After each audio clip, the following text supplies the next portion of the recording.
All right, guys, welcome to another edition of Texans Unfiltered, a Houston football podcast for your Houston Texans. I am Black Panther, and I am joined as usual by my friend and co-host, John Wade, the Garnet Texan. John, what's going on? Hey, we finally got a co-host that may be more famous and more popular right now than James, than as many of you know as Young Ari Gold, because we've got the Black Panther over there. A little shiny, a little muffled. I don't think the what is it, vibranium? Vibranium? Yeah. I can't get people's names right. Don't expect me to get metal name right. I don't expect that it's very good for conversations, but we'll kind of roll with it. We'll kind of make do. Well, I lit up my vibranium now. It's getting kind of hot in here, so I'm gonna actually take it off. But I thought it'd be fun. Oh God. It definitely got hot in there. Super hot. Man, I went and got a haircut today, dude. Oh, got a nice got my beard cleaned up. That's my favorite part. It has nothing to do with the haircut. I love getting my beard trimmed. I've never gotten my beard professionally trimmed. Oh, I do it once a month. Okay. It's amazing. It's like one of the best feelings ever. I may have to try it, because what I do is I end up just shaving my entire beard off and then just letting it regrow when it gets all nappy and crap. Oh, no. So you go and they give you the blueprint of what it should look like. Like they etch it up, and then for like about a good month, you can get it right, and then about a month later, the blueprint's kind of falling off. Huh. I'll definitely have to try that. I mean, you live right down the street from me, so I'll just have to get your person. Oh, bro, yeah. I'll hook you up. Dalton's Barbershop. It's the best way to go. Footballer 503, what up? Gabriel Galagos, what's up? Welcome to the Texans Unfiltered stream. We appreciate it, guys. Thanks for joining. Thanks for everything that you guys do. Thanks for all the support. If you guys haven't, make sure you guys hit the click, like, and subscribe button on our YouTube channel. If you are on a podcast, make sure you go to your favorite podcast app. Subscribe to us, like us, comment, leave a review, tell your friends. We are in super hyper growth mode right now. We're doing tons of things, lots of amazing things happening. Obviously, we brought on Jordan, Texans Thoughts. We brought on Dylan, Texans Draft. I'm actually in an office that I'm actually organizing now, so that's good. What up, JW Football Talk? Yeah, man, lots of great things. But on top of that, I mean, probably one of the biggest news, I guess. Well, I would say bringing on Jordan and Dylan were the biggest news. And then the second. And I'm going to cut you off real quick. Don't forget to follow both Jordan and Dylan at Texans Thoughts and Texans Draft. That's an underscore in between each one. Texans _Thoughts, Texans _Draft. Again, if you are not following them on Twitter, they are absolutely amazing. There's a reason why we brought them on. They're very, very smart guys. Texans Thought, he's just absolutely taking off. I think everybody knows who he is currently. He also works for Battle Red or Battle Red Blog, or he used to work for Battle Red Blog. So you've probably read something of his and not even realized it. And Texans Draft, we think he's just as special. He's just getting started. He did a whole bunch of write-ups right before the NFL draft, and that's when he kind of caught our eyes.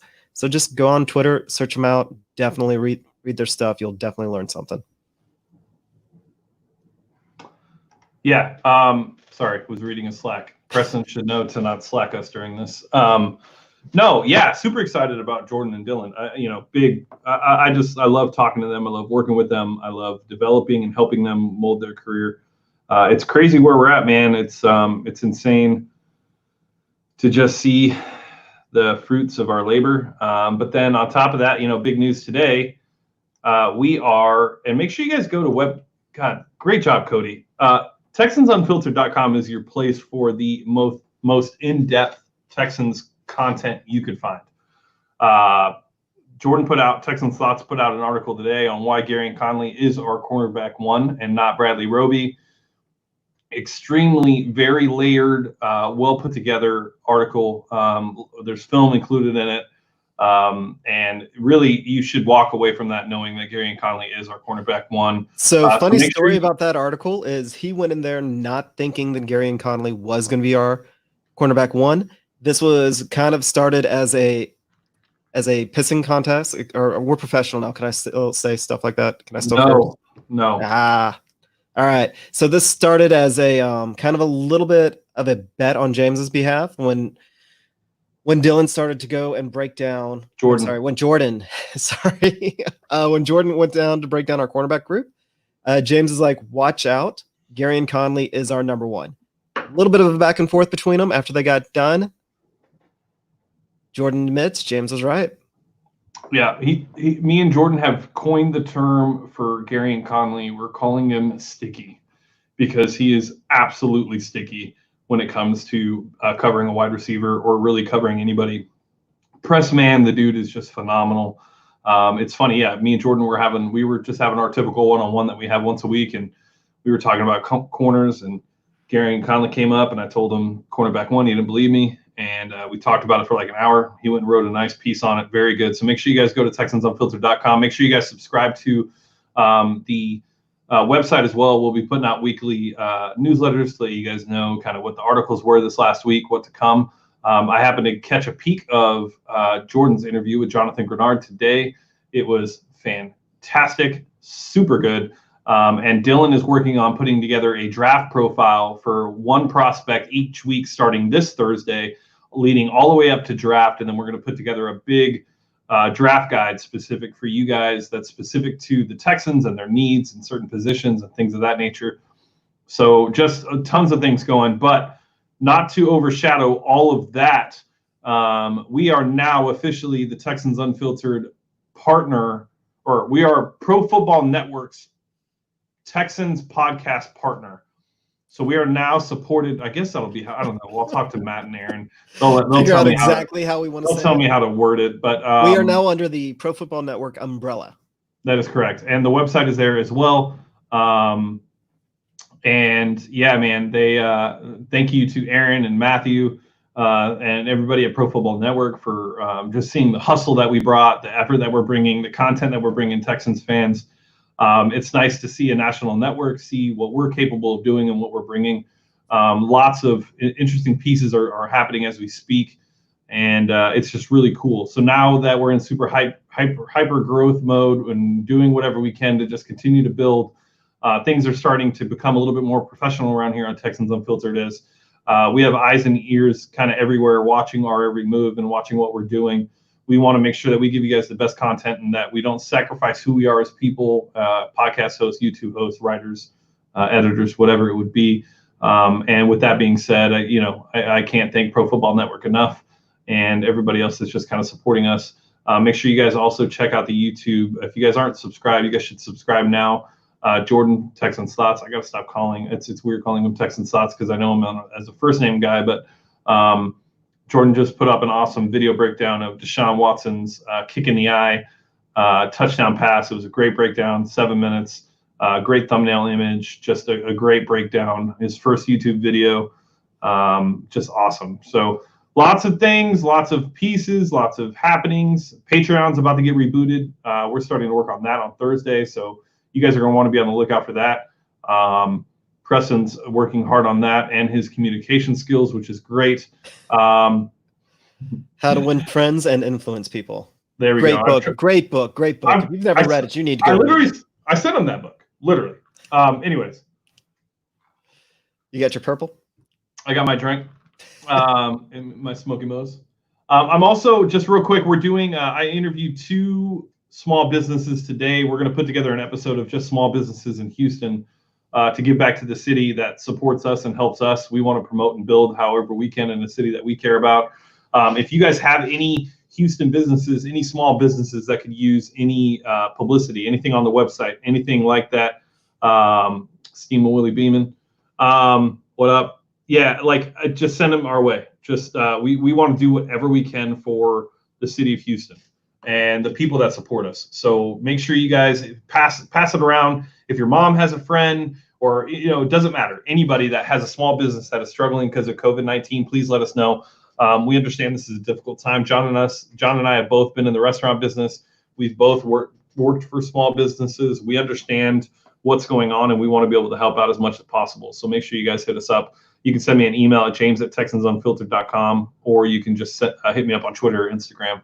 All right. With that being said, okay, we got the PFN stuff. Follow everybody. COVID-19 update. Yeah, I mean, I guess our update are like our boys can't play together. That's like been actually kind of heartbreaking because they're so young. Like just randomly, my little boy wanted to let me know that Parker's little boy is his best friend and he misses him. Just randomly, out of nowhere, unprompted, just goes, "Daddy, do you know what?" I'm like, "No." And he's like, "Parker's my best friend." I'm like, "Oh." He's like, "When can I go see Parker?" Yeah. When, people stop getting sick. So, All right, y'all, we gotta work on this. Yeah, man. I mean, look, it looks like things are opening up. I don't know if it's the right decision or the wrong decision. I think at this point, it's almost, we've gotten to a point where you kind of have to risk it. People just got to take care of themselves, do the right thing, practice social distancing, wear a mask, wash your freaking hands, sanitize, do all that stuff. But we're going to have to get back to normal, and this is kind of one of those steps to do it. Luckily for us, we live in Texas. We'll probably be the first state to fully open up and get back to normal. But still, just make sure you guys are doing all the right things, taking care of yourselves, take care of your family. If there's anything you need from us, we'll do whatever we can to help for sure. But yeah, that's our COVID-19 update.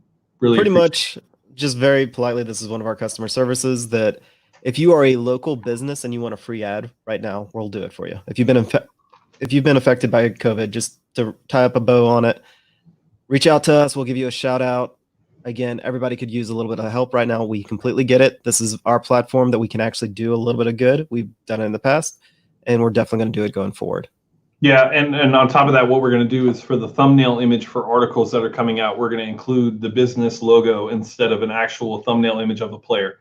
So we'll put you guys on the website. If you guys have a little blurb that you want included in the article, we'll include it at the end or at the beginning. But either way, just let us know how we can help. That's who we are as people. I know it's a rare thing to see or hear that people want to extend a hand and help. It could be somewhat seen as not authentic or genuine, but that's who we are at our core, and that's what we've built ourselves on. And people can question it all they want, but I mean that's just what we're here to do, is help people. So shout out to Big Sarge, man. Big Sarge is just, and Mark Lane as well. Mark Lane's been working with me a lot and talking to me, and then Sarge has me coming on a show on Friday. I'm driving to Houston early in the morning. Oh, nice. Yeah, driving to Houston early in the morning.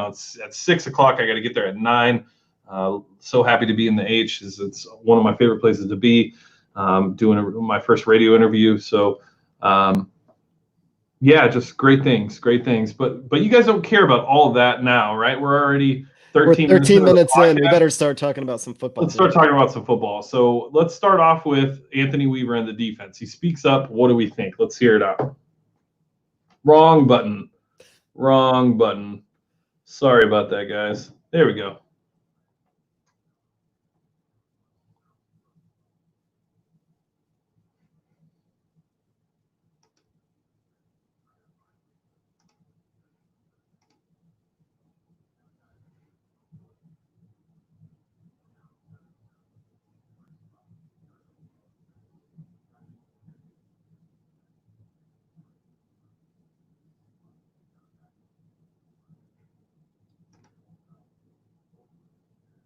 It's not coming through.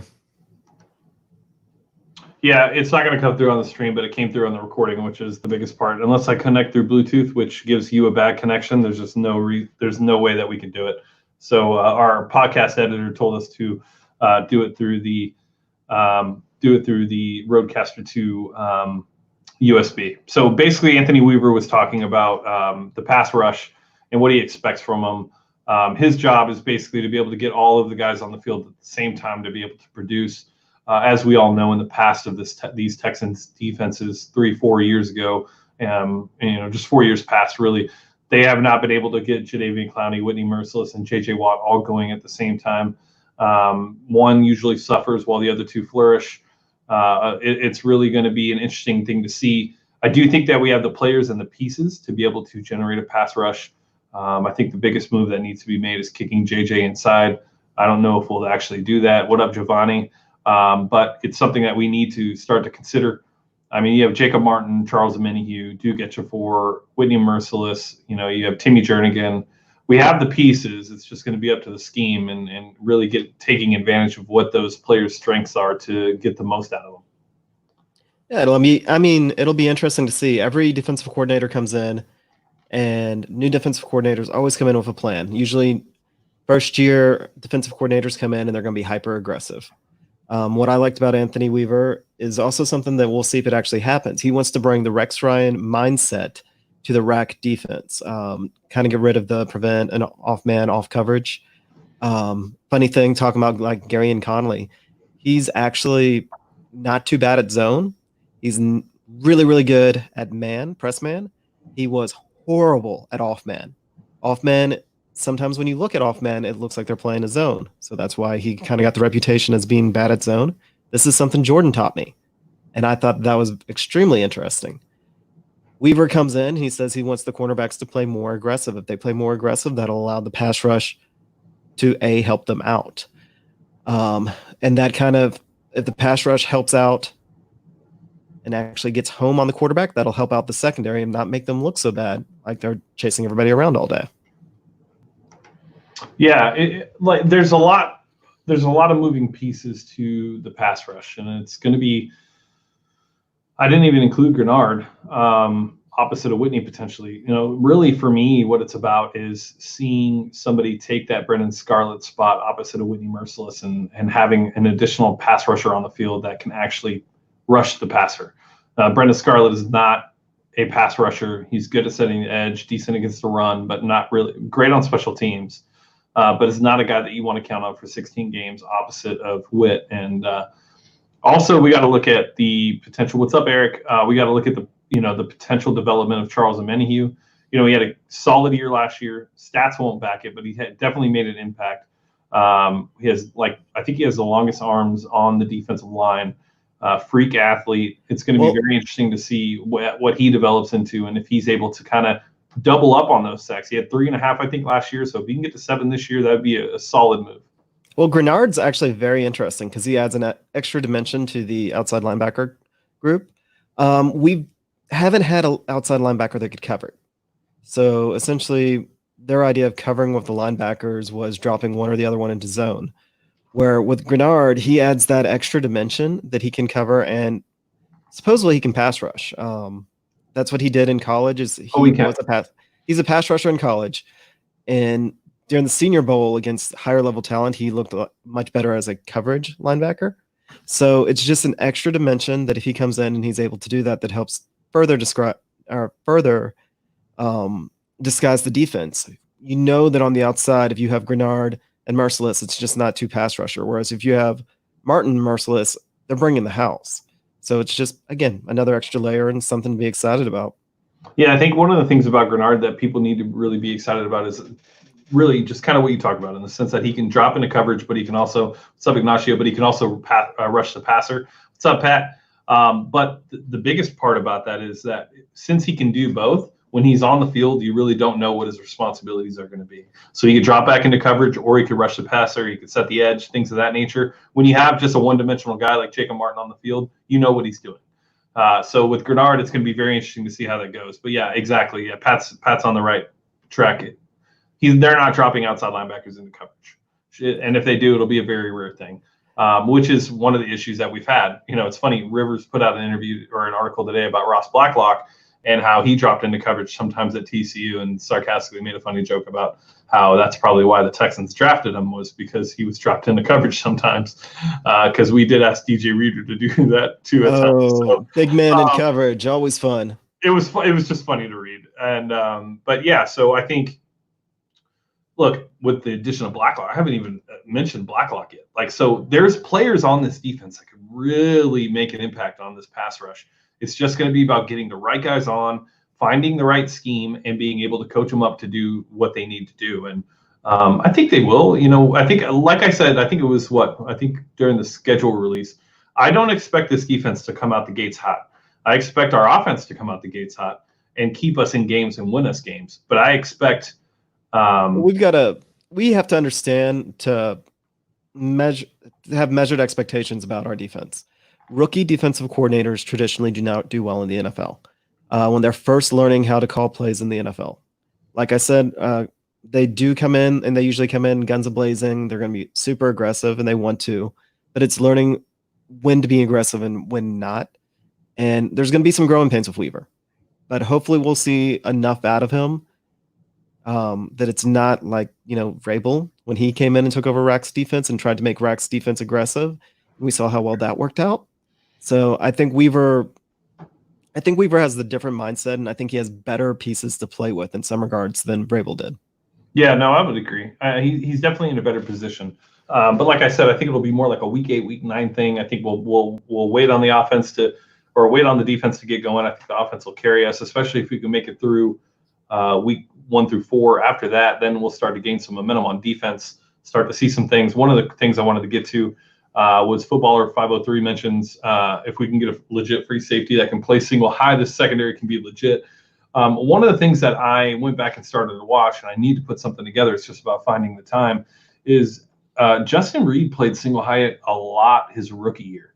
And it's going to be interesting to see if Eric Murray takes over his role that he played all of last season, more in the box, tackling, coming up to the line of scrimmage, making plays, blitzing, all sorts of different things that he was doing. Maybe they're going to drop Justin back into that single high safety role and let Eric Murray play around in the backfield. And I think they were doing it last year to protect Justin.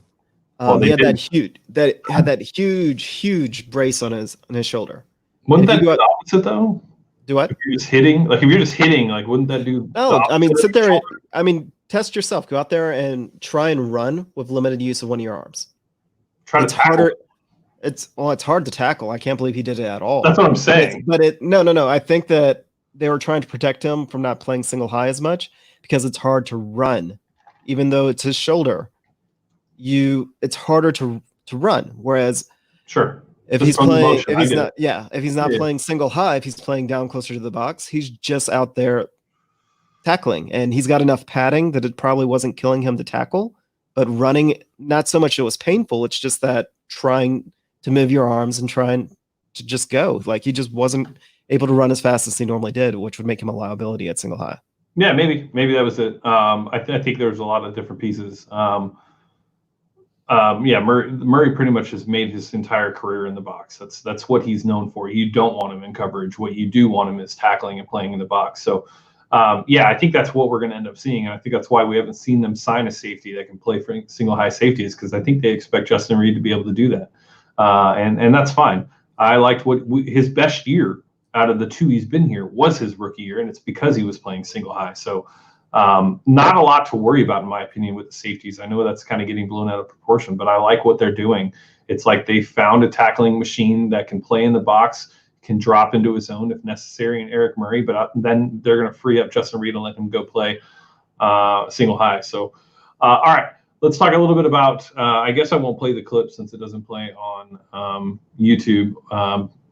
Preston's going to have to add it, but he talks about the third down defense, which we all should know. We were just absolutely atrocious last year. And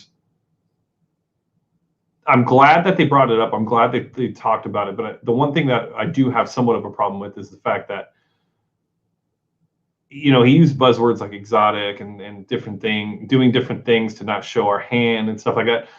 That's all great. It's all great. To me, it's very similar to like getting all our guys on the field for a pass rush and the right guys in the right situation. It's all coach speak. Until we actually see it done on the field, I don't feel too comfortable with it. Like, until we see that he's calling different plays and he's getting exotic and he's different blitzes and things of that nature, then I'll feel 10 times better, because that's what this defense needs. You need to be able to take control, give the opposing offense different looks so that they can't game plan, and make the necessary adjustments to be able to get quarterbacks like Patrick Mahomes and Lamar Jackson off the field in 3 downs. So great, exotic, awesome.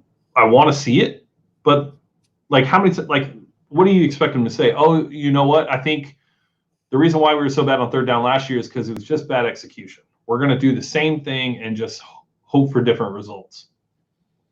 No. Granted, that's probably the truest statement. And that's what I'm saying. That's what I'm saying. Yeah, if they go out there But and you they can't tell execute that and to keep the it fans. simplified, but if you say that to the press, they're going to eat you alive. This is the brand new defensive coordinator. He says he's going to do things exactly the same as they did last year. That's not going to play very well. It's probably true. Like, honestly, it probably is. It's getting people more comfortable with what they're responsible for. It's simplifying it so they react pretty much out of instinct instead of having to think before they do anything. However, like you said, you can't say it. You've got to make up almost these fancy buzzwords. And it'll be more interesting on whether or not is JJ going to start to play inside. That's going to be the key. Is JJ Watt going to come inside? Is Weaver going to be able to get JJ to agree to come inside? He won't. Yeah, he won't. And that's kind of what leaves our defense capable of a lot of splash plays, but also capable of being absolutely gashed sometimes. Yeah, with JJ where he's at, I mean, I've been screaming for him to play more on the inside for the last 2 years or whenever he's been on the field. I think, the whole guessing game that he played and built his name off of when he was younger and more athletic, he was able to make up for those plays. Now he's getting to the point to where he can't do that. And if he does, he's causing more issues for the defense. If he's just lining up inside and his goal is to just get after the quarterback and he doesn't really have to worry too much, if he's worried about splitting the double team or anything like that, that's just a little different than playing on the edge and having to have other responsibilities. And I mean, I'd love to say that JJ could go back to that, but I don't think we've seen anything from him the last 2 years that makes us feel comfortable that he's going to be the 2014-15 JJ Watt. I'm going to kind of answer what Connor was trying to say. Essentially, what JJ does in a 3-4, he plays defensive end. Defensive ends are usually there just to eat up blocks. They're not actually there to pass rush. So when we say JJ should go inside versus outside, JJ has a habit of lining up at what's called the 9 tech, which is over the tight end. He is quick enough and big enough that he eats tight ends alive. This is why he's had so many sacks over the years. And I mean, it's when you need a big play, you put JJ against a tight end and he's going to eat. When we say we need to move him inside, what we're saying is he needs to go inside and eat up a couple of blockers, usually at least a guard and a tackle, which would free up other players to make plays. So when he goes into that 9 tech, which is usually where an outside linebacker is, he leaves a wide running lane for either a mobile quarterback or a running back or even a dump off play to happen if he misses. If he gets too far behind the quarterback, he just leaves a huge lane. And what the Texans would do traditionally, and this is when I talked about a little bit in my article about the draft, is you would put an outside linebacker there that would essentially have the responsibilities of a defensive end. They weren't there all of a sudden to pressure the quarterback. They were there or to contain the run. They were there to eat those blockers to keep the quarterback in the pocket. And it's essentially it's a flip. But sometimes, especially linebackers, because they're already starting, even an outside linebacker is starting further back than a defensive end, even if that linebacker shifts over and takes over that responsibility, or goes after the quarterback himself, it still leaves that gap there, or it makes it slower. So essentially what you're doing is you're asking JJ to give up stats for the betterment of the team. And it kind of just goes to just what we've seen with JJ since he's been here is that, you have to wonder, is the betterment of the team something JJ has always put ahead of his own personal success or not? And honestly, I don't know. I guess that's a discussion for another day. But like I said, the buzzwords, exotic, disguise, do all sorts of different things. All great, and that's coach speak. And Anthony Weaver is a magician with words. I mean, he's very well spoken, very respectable, very open, comes off very authentic and genuine. That's what you want. That's a head coach. Like, that's how head coaches speak, and he's being groomed that way.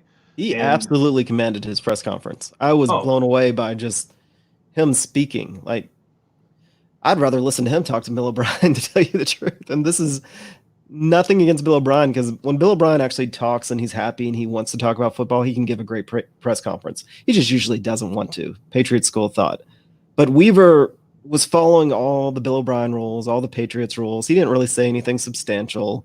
It was a lot of fluff, but he commanded a room. And I promise you, he pretty much would say the exact same that Bill would say. But most people would agree that Weaver just comes across better. yeah, I would agree. To answer the question down there from Connor, okay, makes more sense. So would you want Scarlett, Granard, or would you want Scarlett or Granard and Mercy over that tight end? I'd want Granard because of the flexibility he brings to position. Um, I wouldn't be surprised if Duke takes that role maybe.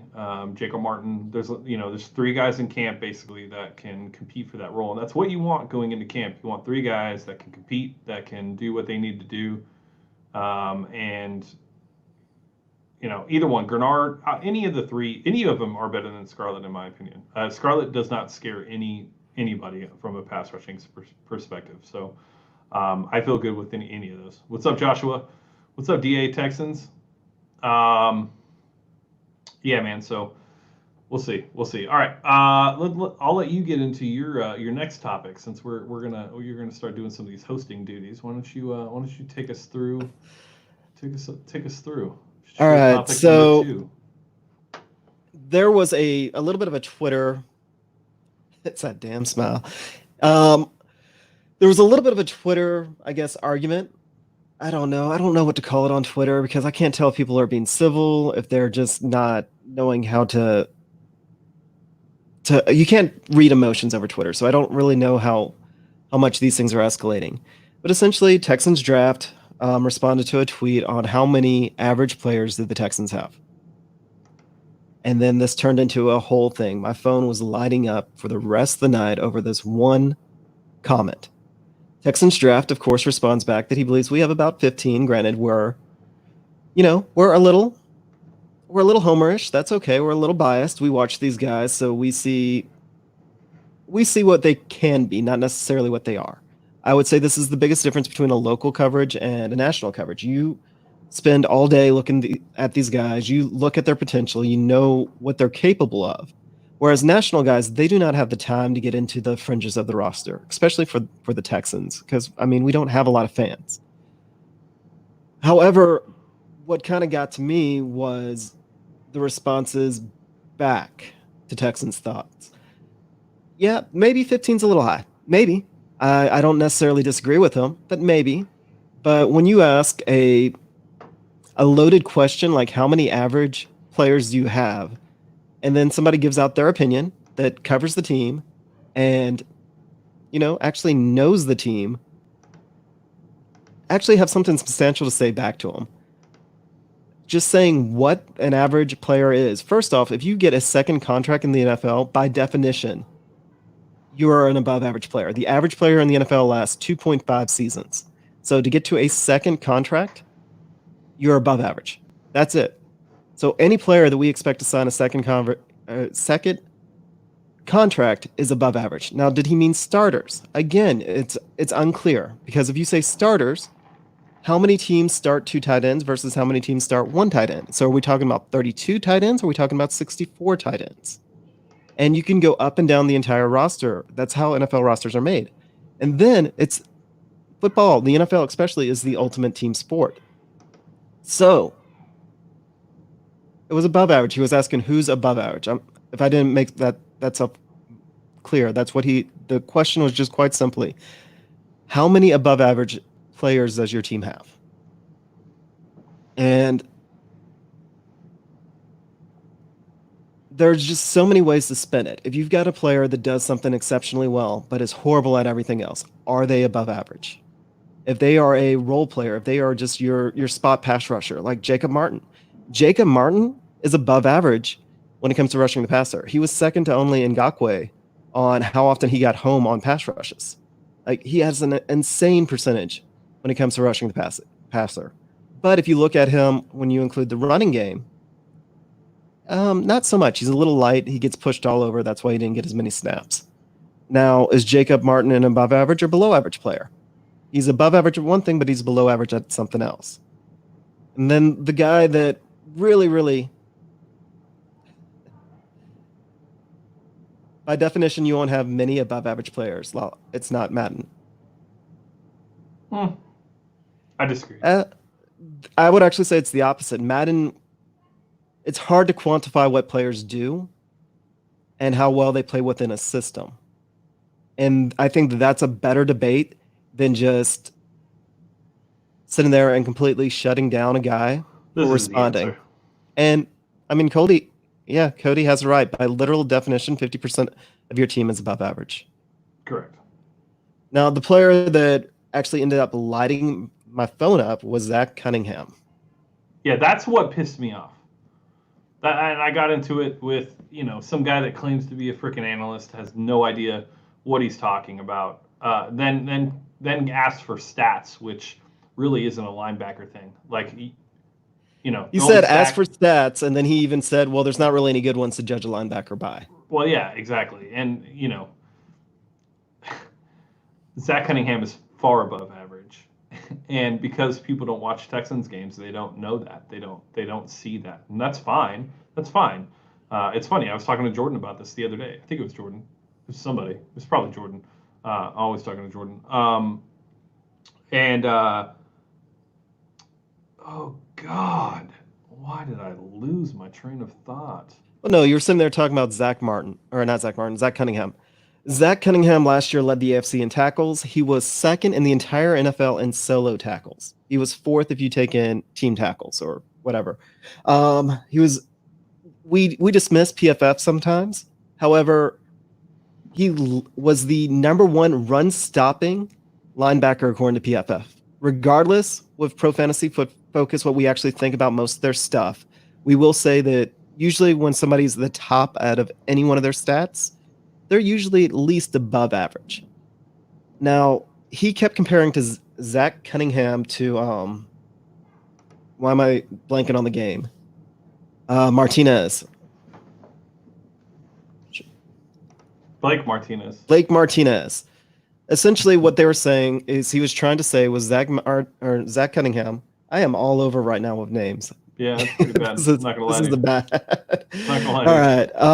Cunningham was comparable to Blake Martinez because they just funnel the tackles to him. And that is not even fair. And first off, that's not how our defense really works. Time to bring out the name book. With Blake Martinez, Ryan's the one that got you the name book. It is. It absolutely is. And I have read it. I may need to reread it. I think right now it's because I'm trying to read chat. We've got a lot of people actually talking today, which is awesome. And I'm trying to read that and talk at the same time, which we know is you shouldn't do. Well, yeah. I should turn it off whenever I start talking. And I'm not complaining. I love the fact that people are actually chatting. But no. Yeah, and I mean Blake Martinez, even he is not average either. Now there is a huge argument amongst whatever team he's on. Is he good or is he bad? Well, he does the job that he is asked to do, and he does it at an above average rate. He is asked to tackle people. Zack Cunningham is asked to tackle people. I get it that it's easy to dismiss stats. It really is in football. Stats don't tell you everything, especially on defense. But if your job is to tackle people and you tackle a lot of people, how are you average or below average? You're not. Here's where the Zach thing got me. But this was, and John Ledyard and Arif, whatever his name is, he covers the Viking. He's an idiot. John Ledyard is an idiot. I unfollowed both of them. The fact that they get paid to talk football is just hilarious to me. But one of the guys that Dylan mentions is Gary Connelly. Now, automatically, I'm triggered when somebody says that he is not above average. I'll give them that. I am triggered when somebody badmouths Gary Connelly. But the reasoning behind why Gary Connelly is not above average was what got me. So the first response wasn't he the guy that was traded? Okay, so that means that a guy is an average or below average player because he was traded. You have to think of scheme fit. You have to think of, the personnel, the usage. He wasn't average. He was above average his rookie year before he got hurt when he was playing press man predominantly. Mid-season comes over the Texans, plays press man, had the most PBUs out of any cornerback from week 8 on. Okay, I think he actually had 13 PBUs last season, 11 with the Texans, which is the most that Jonathan Joseph has ever had in his career. Just to put that in perspective.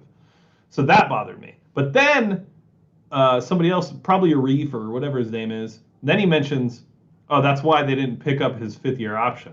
As if there's not other moving pieces that need to be made before they can lock up and guarantee almost $11 million to another cornerback that they just paid 10.72 with Bradley Roby.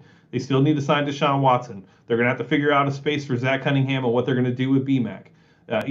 There's players. Justin Reed's going to be up for a contract soon. They have tons of moves to make. And yeah, I don't listen to trolls, so it's all good. And especially people that don't watch football. But yeah, so Gary Connelly not getting his 5th-year option picked up has nothing to do with how good Gary Connelly is. Nothing. It has nothing to do with it. They've only seen him play for them for 8 games. Yeah, I can imagine it'll be something similar to the Merciless situation, where they didn't pick up his option, but then they re-signed him to an extension at a lower rate. They're gonna have to sign him mid-season because he's gonna blow up. And we've said before that we were actually very disappointed that they didn't pick up his 5th. We get it. We kind of understand why. However, if he goes out there and has a similar season that he did as this last 8 games, so if he turns that into a full season, yeah, we're gonna have to pay him more than $11 million a year. Oh, if he replicates what he did for 8 games for 16, he's making Darius Slay money. Just no question. Shutdown corners are very hard to find, especially very sticky ones like Gary Connelly. Dude is physical, long, fast.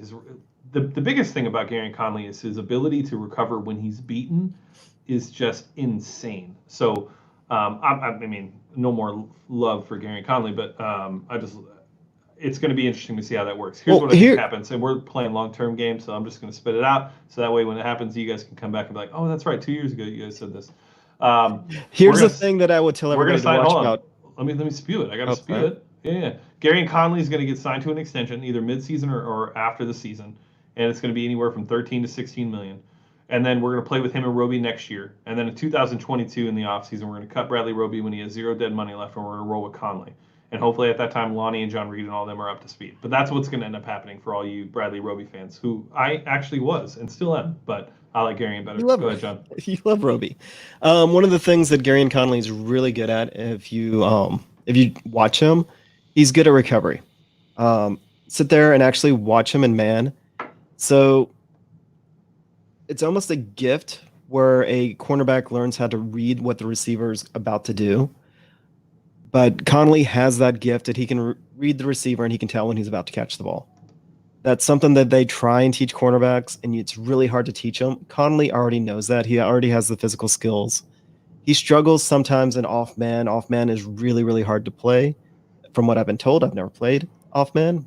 But from what I've been told, off man is harder to play than zone because you're supposed to be giving him a cushion, but because there is so much cushion, it's easier for them to kind of twist around you. Where some guys just like to be right there, right on top of the receiver, and play press because you can just follow the guy, especially when you have the physical skills that Gary Connelly has. Yep. No, I agree. I love Gary Connelly. I think he's the best cornerback on this team, hands down. All right, so let's get back to the average stuff. So when you think about the players on this team, let's go through everybody he listed. So Deshaun Watson, obviously above average. Duke Johnson, I think above average. David Johnson, above average, has to show it again. Will Fuller, without question, above average. It's not skills with Will Fuller, it's health. Cook's above average. Randall Cobb, above average. I mean, I think he averages for his career like 850 yards a season. That's above average. So, Laremy Tunsil, obviously. Akins, I can understand them, and this hurts me to say. I can understand them saying Akins isn't above average based on stats. If you never watched him play and you just looked at his stats, you would probably agree. But I do believe Akins is above average. Fells, I mean, I think he was number 4 in tight end TD receptions last year. He was number 1 in adjusted QBR when thrown to. And then I think he was like 4 last year in TDs or something. Yeah, he was 4th in touchdowns. So if you threw it to Fells, he was going to catch it. And then on defense, J.J. Watt is obviously, even this J.J. Watt is above average. Gary Connelly, hands down above average. Bradley Roby, above average. Justin Reed, above average. Zack Cunningham, above average. McKinney, above average. The only person that you could possibly argue about not being above average is Jordan Akins. And if you watch the film, you'll be like, above average. So I would say Akins and possibly David Johnson. Granted, I know. David Johnson, healthy, way above average. Right. So that's what I'm saying. So health-wise, if that's the case, then we have to say Fuller isn't average. Right. Exactly. But based on skill sets and those were the only arguments that I would have actually accepted. For Akins, maybe because he hasn't shown it yet. He might as well be a rookie. I mean, he has shown flashes, but he has not shown enough to get Deshaun's trust. I mean, when Akins had the ball, same with Duke Johnson. When they have the ball, good things happen. However, they weren't integrated in the offense enough. Understandable, because they were looking at counting stats, and I think they said Akins had, 400 receiving yards last year, which is not a lot. I mean, it really is not. No, it's not. So, fair argument for somebody that all they do is they pull up overall stats. However, this is the difference. When you actually ask the guys that look at the team and follow the team, you'll know Akins is above average. You know Akins is capable of more. Yeah, exactly. Real quick, shout out to my Thanos coaster. It's my Funko Pop Thanos coaster. Thank you, Funko, for sending that to me. They actually didn't. I'm just kidding. I bought it, but still, it'd be cool if they did, right? All right. All right. Let's get on to the topic number 2. So Bill Barnwell really set the Twitter streets on fire today with his, what is it? I forgot the name of the article, but it was basically like who had the best offseason in the NFL so far today. And, of course, number 32, the worst, your Houston Texans. What up, H-Train? Yeah, this was I get it. Look, from a million miles away, sure. DeAndre Hopkins was traded. You didn't get the value that you should have been. Is what it is. But if you only look at that move and you look at nothing else, I don't really know what to tell you. But that one trade is not going to make you have the worst offseason. And then if you're not even taking into account like the draft, considering where we entered the draft without a first-round pick, who we came out of the draft with, I don't think that we could have the worst offseason. But, whatever. I mean, it's clickbait. It's all clickbait. It's very clickbaity, but it's also something that part of the problem that Houston has is we don't have any defenders in the national media. Now, this isn't to say that the national media is purposely taking a deuce on us. It's that the national media doesn't care about us. So when you look at the headlines, it's very easy to say that they're doing bad things. For Aggies, I actually don't agree with that. The more I think about what Bill O'Brien did during the draft is trading back and trading out of this year's draft, it makes sense this year. They don't have rookie minicamp. They don't have minicamp. They don't get to interact with the players at all right now. And he doesn't trust rookies to begin with. So he took guys every single guy that we took in this year's draft has a very, very high floor. Like we all expect them to be in the NFL 3 years from now. You can't say that about every draft. You can't say that about every team's picks. Yes, there may have been better athletes out there. There might have been guys that had way higher ceilings, but Bill O'Brien played it relatively safe with the circumstances that he has. He does not trust rookies, and it's understandable so. And he's kind of upped the age limit on the Texans. When Bill O'Brien first took over the Texans, we were 3 years in a row. We were the youngest or the second youngest team in the league. So you could see what all that youth and all that roster turnover that led to us being, mediocre. But now we've started to age up, and we're actually approaching the Patriots in age. And that was one of the things that we always kind of talked about with the Patriots, and part of the reason why they've had enduring success, that and Tom Brady, and the best coach ever, was Alexa, announcement. What's the announcement? Go. oh, and but part of the Patriots team building was always to have mid-level players with experience that had played in the league. And Bill O'Brien is, Alexa, or announcement. better or worse, he is copying that. Parkersh. Announcing. Yeah, I mean, I would. Parkersh. My freaking kid is being super loud right now. This is another problem with not having school the next day. Like, He just anyways, bounced off the walls all night long. oh my god, he's in there just playing Fortnite, going crazy. Anyways, Bill Barnwell has always crapped on us. Is going to always crap on us. It really doesn't matter what we do. I disagree with the gave too much for Hyde.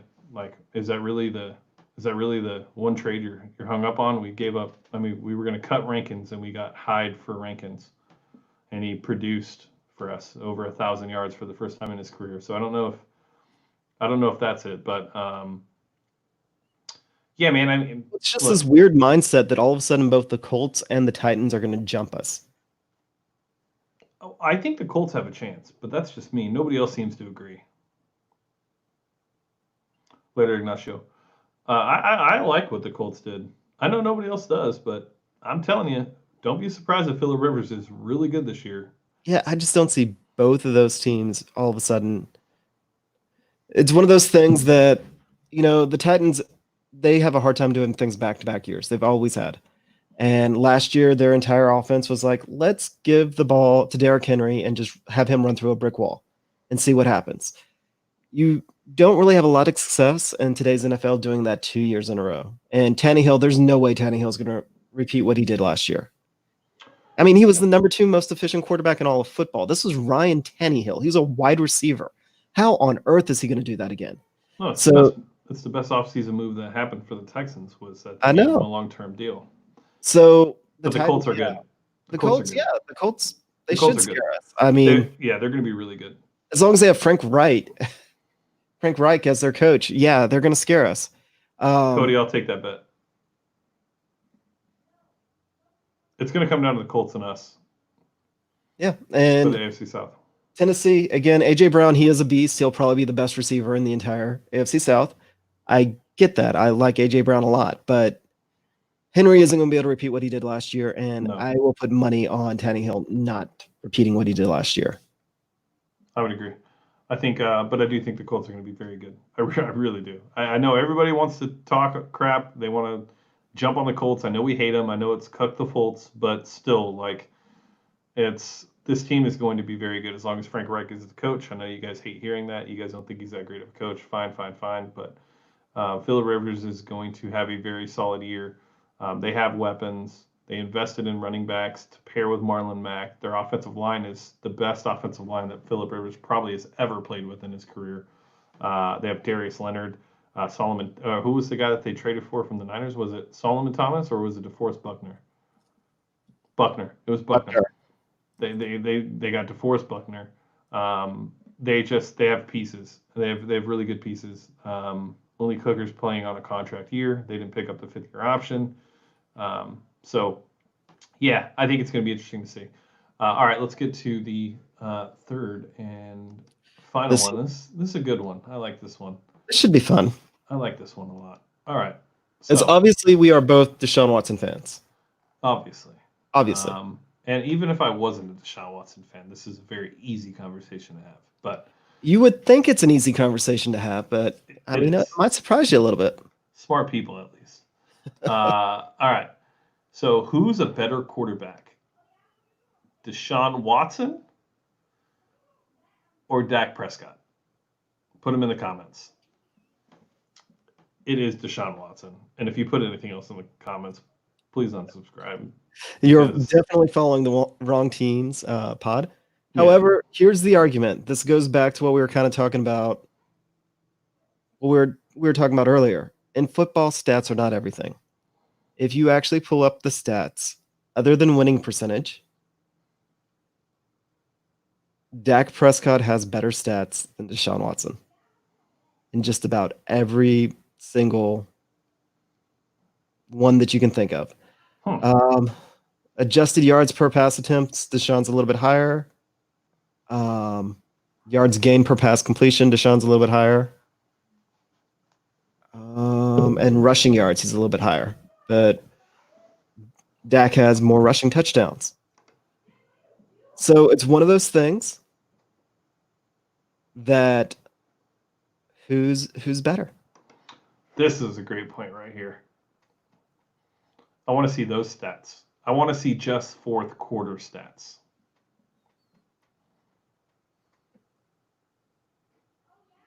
Offensive line, yeah. Offensive line, I would argue that definitely the talent around Dak, other than who we don't talk about anymore, was probably higher up until this season. I now say that the Texans actually have more talent around him, around Deshaun, than Dak does. But previous to this, Dak definitely had better talent around him. And then, see, I had it pulled up. Game-winning drives. Dak Prescott has 14. Deshaun has 14. How many game-winning drives in the playoffs does Dak have? 0. Okay. He also has an extra season on Deshaun. And actually probably an extra season and a half because, Deshaun missed half a season. He's only played like two years pretty much. Yeah, Deshaun's played 2.5 years. Dak just finished his 4th. And essentially my comment on this, and probably should have gotten to it a lot quicker, was, again, this is blowing up all over, well, maybe more on Instagram than Twitter, but I saw it quite a few times over the weekend that Dak Prescott is supposed to be a better quarterback than Deshaun if you just look at stats. Well, yeah, if you just look at stats, I mean, he's got more games played. Overall, so is that all his, like, that's careers versus careers? Yeah, that's career versus career. That's so dumb. I know, right? But believe it or not, it gained traction. I put it up on Instagram, and this is one of those things that I think you have to be a die-hard Cowboy fan to really, and honestly, half the country is Cowboy fans. It's one of those weirdest things. Prescott, 333 total TDs. Watson, 33 total TDs for Prescott, 33 total for Watson. 5,179 total yards for Prescott, 4,265 yards for Watson. 13 turnovers for Prescott, 15 turnovers for Watson. 99.7 passer rating, 98 passer rating for Watson. 16 games, 15 games played. This was last year. So 1 game more. Total yards, less turnovers, I mean, again, it's last year. But Watson carried the team more so than I would say Dak ever did. Look, and Aggies actually has a point. Prescott has Elliott. Yeah, that helps. And he also has pretty much had a top 5 offensive line his entire career. I just don't see it. I'd love to see how many drop balls the wide receivers have for the Cowboys compared to the Houston Texans. Actually, the Cowboys led the league in drops. I don't have the exact number, but Randall Cobb said it was something about the way that Dak threw the throws ball. the ball. All right, very interesting. Yeah, Amari also had a career year in drops the year prior.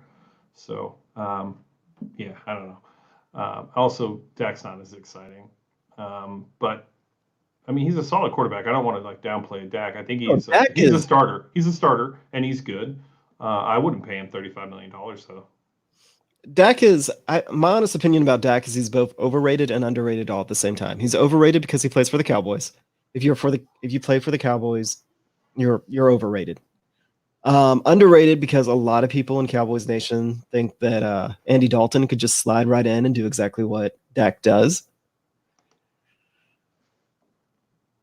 Okay, he was second, not first. I'm sorry. But either way, that's a lot of drop passes.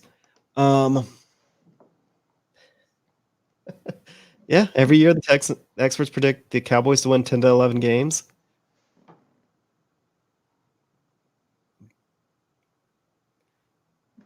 Per Football Reference, Dak is the second worst in dropped passes, not first. I admit I was wrong. Oh no, that's not why I'm putting him there. I was No, I'm I was not putting him close. there. I'm just putting him there for the top stream to two. see.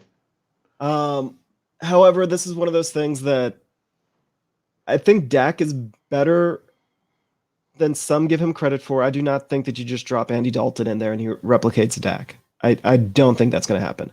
However, I think that if you had taken last year's Cowboys offense and put Shaun in there, the Cowboys do a lot better than they did with Dak. And ultimately, that's how you know who's the better quarterback. Deshaun has never had the running back threat that Zeke was. Even last year, we got even though last year Carlos Hyde really did have a great year for us, but he's not Ezekiel Elliott. And then the Cowboys have done a very good job of giving Dak more than one pass catcher, whereas the Texans were very, very reliant on Hopkins, especially when Fuller got hurt. So I just say that Dak had much, much better support. Yeah, no, I agree. Deshaun is a better quarterback. There's really film tells you it, highlights tell you it, stats tell you it. Like, there's really nobody actually thinks Dak is better than Deshaun Watson that actually knows football. But whatever. It happens. It happens. All right, let's get into positive vibes only. Something positive from the past week in Texans fandom. We got to hear from Anthony Weaver. Yeah. So that's positive. That's a positive. And then player doing something for charity. I mean, they're all doing it. Somebody was on the Randall Cobb went on the Alex Bregman Twitch stream and donated $10,000. Fan moment that you noticed on social media. Oh, this one's cool. Even though it's JJ Watt. As you guys know, I hate him. Some kid in Europe built NRG Stadium with the roof open with Legos. And I thought that was super cool. And JJ retweeted it and paid for, or it told them that if everything's back to normal this season, he's going to pay for him and his dad to fly down to Houston and catch a game at NRG. I thought that was pretty cool. Plus, the Lego stadium looked really cool. Yeah, I mean, JJ is pretty much a walking positive. Now, definitely off the field, regardless of anything we think about on the field, JJ, he may be a little bit of a glory hound, and that's okay because he does a lot of good with it. That's a cool one. I didn't know this one. That's the one I was about to say. Kaimi Fairbairn donates 600 mils to the healthcare workers in Hawaii, his home state. He wanted to reach back out to his home state. So big shot to Kahimi. That's awesome. That's a good one, Cody. All right, Patreon shout-outs. Cody Alder, JB Buffbell, Nacho Debro, Chad Widmer, thank you so much for the Patreon support. We are working on a ton of different Patreon material, lots of different things, from me teaching John how to play Madden, the after show talk where we talk pop culture and other randomness, bonus shows on our GMing the virtual league. Plus, I'm going to try to convince Jordan into talking about, or like doing some of the, like when he does interviews, some of the before stuff and after stuff, get some cuts of that. There's some stuff from the David Johnson interview that I can put out too. So on top of that, we could do bonus podcasts, so all sorts of things. Lots of different things are in the works right now. I will tell you this, that it looks like I just scored an interview with John Reed. So that would mean 3 out of the 5 will be doing film analysis and film review with the Texans Unfiltered. The burp is not on the table, and I told him I had to talk to you first. God, you're like a silent assassin. You just like snuck in there. Damn it. So John Reed. So Jordan did Jonathan Granard today and did Isaiah Coulter a couple weeks ago. Now we're going to do John Reed, and then if you have not read the Isaiah Coulter article, please do so. It's one of the best. And then we're gonna make Jordan do a Charlie Heck film analysis, so that way he can be upset the whole time because he hates Charlie Heck. So, yeah, so that means that all we have left is Charlie Heck and Ross Blacklock to do an entire film review with all of the Texans draft class. It's pretty freaking cool. Big things, big things. Absolutely amazing. Absolutely amazing. All right. We want to thank you guys for our continued support. We really appreciate everything that you guys do for us. As you see, we're trying to make a push to a full-time thing, at least for me to start off, and then we will take care of the rest of the team and get them going too. Have a lot of good things coming. So your support is very appreciated. Shout out to Black Swan and Ryan Reyna for your support on Anchor. Thank you guys for your monthly donations. And I think that is it. Now, where to find us? You can find us on Twitter and Instagram at HoustonFBPod. You can follow me on Twitter at IamYoungAriGold. And don't forget to follow Texans_thoughts, Jordan, and Texans_draft, Dylan, on Twitter as well. Make sure that you guys like and subscribe everything on there. Make sure you leave a review on your favorite podcast platform. And with that being said, I am Young Ari Gold, signing off for Texans Unfiltered. We'll catch you guys next week.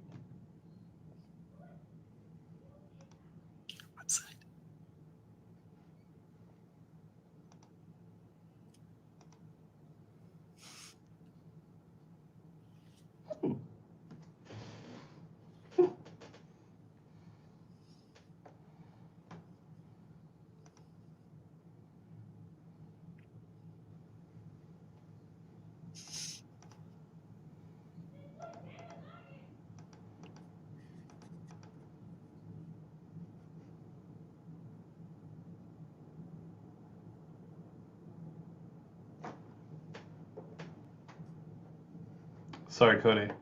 And make sure you guys go to the www.texansunfiltered.com and go to our website where we have all our great content. All right, bye, guys. Bye. Bye.